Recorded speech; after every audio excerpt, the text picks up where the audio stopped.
Assalamu alaikum wa rahmatullahi wa barakatuhu. Bandiraɓe sehilaɓe jangiyankoɓe, en garti kadi e windande men hande kadi eɗen janga arrahimi. Allah wallino on, mi holli on ba siñije mimarak, mi holli on alif lam ha saqiru, mi holli on alif lam ara ha tongu mim alif juuɗe nun ɗo kano ɗon. Kadi hande kadi ngaren jokken jaren jam seeɗa mo jangata jawata o, kanko woni ko wallanma ko heewi. Seeɗa mo dañƴa o, on seeɗa wonta ko heewi a tinani. ɗum hoto yaw ko jangata ko, hoto yaw ko jangata ko. Jangde yawnaki ko janguɗa hen seeɗa mum, ko heewi mum yo ɗiggu tan yiɗa hen. So ɗiggi tan wonanta nafoore an jangowo. Ko tawi ɗiggani noon ko tampere ma wontuma an jangowo. ɗum noon ko jangata ko, waɗa ko jangata ko ɗum woni sirru gandal ma.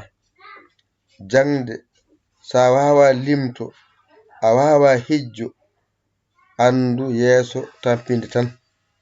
ɗum noon eto wawde limto ngo. So limto gasoyi noon garna hijjo ngo heɓani, hujjude ko hewani, alkule ɗe e hewde, ko mastete ko ɓuri famɗude. Nani joni noon garen ne gadden alluwal jangen.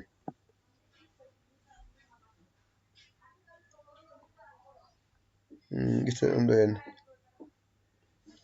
on ji eɗen gandi kam en jangino ba nani siñije mimarak alif lam ha saqiru, alif lam ara ha tongu mim alif jowiɗo nun ɗo karɗa.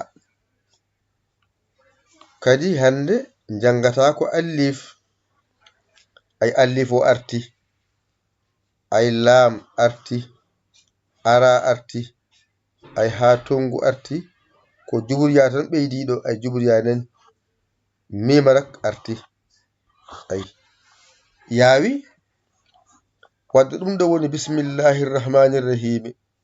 Hankadi a andi karfeje gonɗe heɗɗe no poti. Wadde mi anda woni hen ko bajorɗo, woni hen ko sinara o, woni hen ko mimarak, woni hen ko alif, woni hen tan ko lam, woni hen tan ko ha saqiru, woni hen tan ko ara, woni hen tan ko ha tongu piccuɗo nani, woni hen ko nunarak. Hande a jangi juburya woni yanara. Nani gasi ɗo ko sappo ngoni ɗo, ko ɗeɗo sappo bindirɗa bismillahirrahmanirrahim. Ayide jangde ma yawi, sabu aɗa andi ɗum ɗo bindirɗa bismi, tati ɗeɗo bindirɗa allahu, tati ɗeɗo bindirɗa arrahmani, ay oɗo juburya goto bindirɗa arrahimi. Gasi ayide ɗum woni jangde nde. ɗum ɗo a jangi ɗum waɗira seeɗa seeɗa ko jawa ɗigginde, jawa wawde. Ay joni ɗo ha ɗo woni ba siñije mimarak. Ay ɗo ha ɗo woni alif lam ha saqiru. Ay ɗo ha ɗo woni alif lam ara.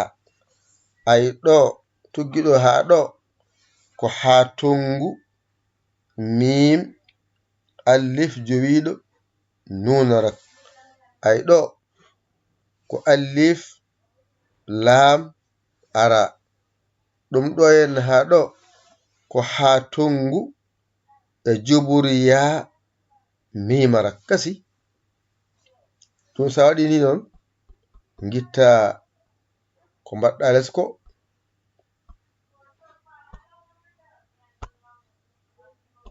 kasi onayi joni noon wonɗo henne ɗo woni bajorɗo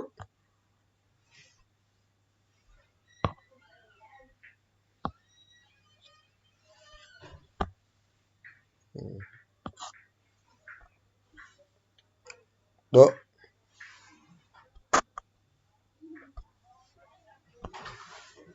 ɗum ɗo woni bajor sinara mimarak alif lamara ha saqiru ara ha tongu piccuɗo nunarak yanara. gasi momta.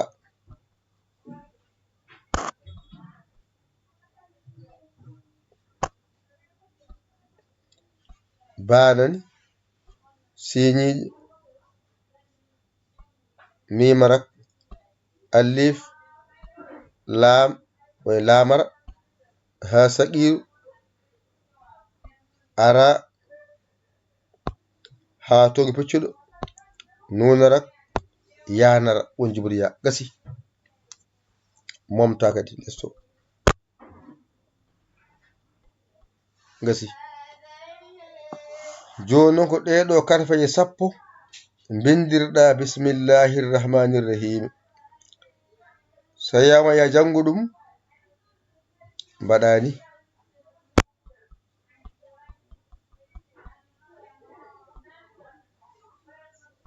gasi. ay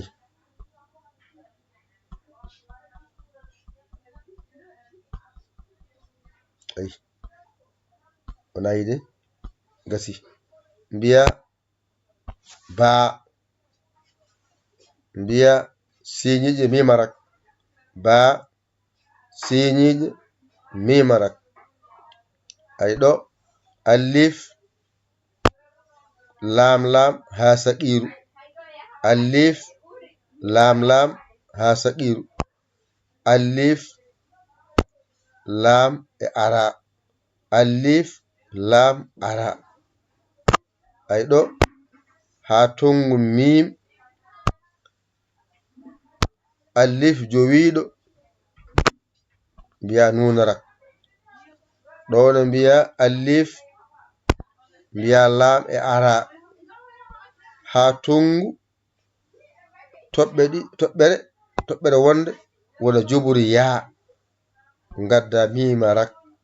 gasi a jangina ba siñiƴe mimarak ɗo ko juburiya mimarak.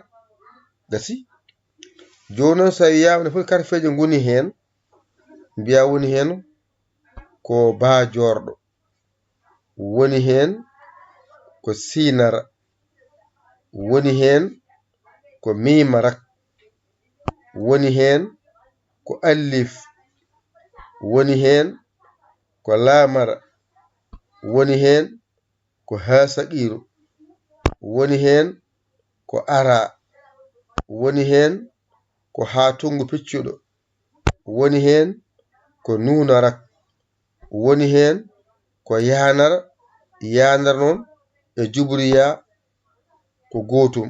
gasi windanama nan ɗon ƴetta kuƴol ma e karne ma mbañotoɗa janga ɗigga ganda a andi hankadi bismillahirrahmanirrahimi no windirte no jangirte. ƴetta kuƴol ma hankadi noon e karne ma mbañotoɗa janga ɗigga. ganda noon pamano moƴƴi noon juburiya goto o so adima ko juburiya hakkude bindol ko juburiya on paami ko jubriya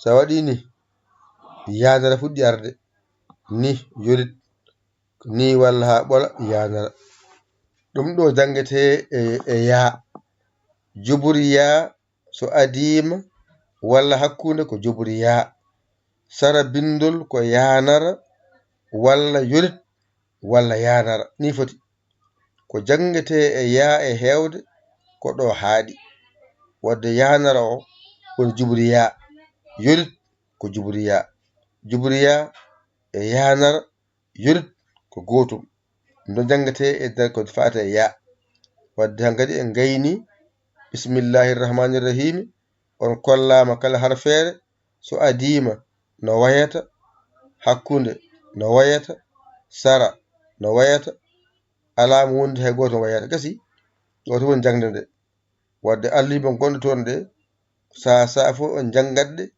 aɗa ɓeydo ɗiggude jangde mon no ɓeydo yawde so jii eɗen piito seeɗa seeɗa ko ha mbawa windude nde tawda hollama ba simra ko seeɗa gaddamami allif lam ha saqiru gaddamami allif lam ara ha tongu mim aljunurak hande gaddanmami allif lam ara ha tongu jubriya mimrak wadde a faami hande ko janga hen ko e hewde ko jubriya tan ɓuura sa jangi tan a wayno allif lam ara o ha tongu mim allif jonura wata ɗon ɗiggi hankkadi a andi alif lam ara o artiga ha tongu artiga mimrak arti ko jubriya goto ɓeydi hen wasi wona ƴette kuɗi mon e karneji mon mbajiɗo jangon ɗigga an cagguru noon nodda en 00221 77